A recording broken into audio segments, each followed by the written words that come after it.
తుంగభద్ర గేట్ల పునరుద్ధరణ చరిత్రలో నిలిచిపోతుందని తెలంగాణ ముఖ్యమంత్రి రేవంత్ రెడ్డి అన్నారు. 3 తరాల సమస్యలను 33 గేట్ల పునరుద్ధరణ పరిష్కరించబోతోందన్నారు.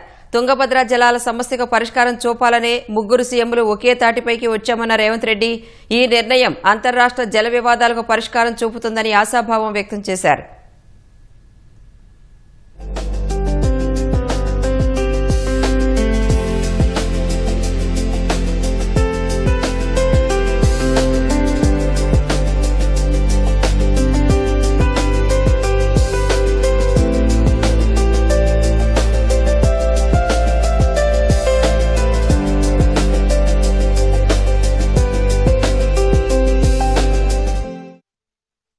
మూడు రాష్ట్రాల ప్రతినిధులం ఏది ఏమైనా సరే ఈ సమస్యకు శాశ్వత పరిష్కారం చూపించాలి.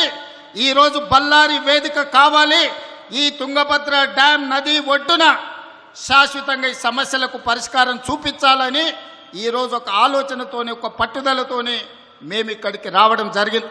మా చర్చలు ఒక కొలిక్కి వచ్చినాయి. ఖచ్చితంగా కేంద్ర ప్రభుత్వం సిఆర్ పాటిల్ గారు ఈ సమస్యకు ఒక శాశ్వత పరిష్కారం చూపిస్తారని మేము సంపూర్ణంగా విశ్వసిస్తున్నాం. అందుకే ఈనాడు రాజకీయాలకు అతీతంగా ఎన్నికలలో స్వార్థ ప్రయోజనాలకు ఉపయోగించుకోకుండా ఈనాడు ఈ ప్రాంతంలో ఈరోజు ఇక్కడ తుంగభద్ర నది ఒడ్డున జరుగుతున్న చర్చలు చరిత్రలో గొప్ప నిర్ణయంగా మారబోతుంది. ఈ నిర్ణయం తప్పకుండా కృష్ణానది జలాలు, గోదావరి జలాలు, తుంగభద్ర నది జలాలలో అంతర్రాష్ట్ర జల వివాదాలకు శాశ్వత పరిష్కారం చూపిస్తుందని మేము సంపూర్ణంగా విశ్వసిస్తున్నాం.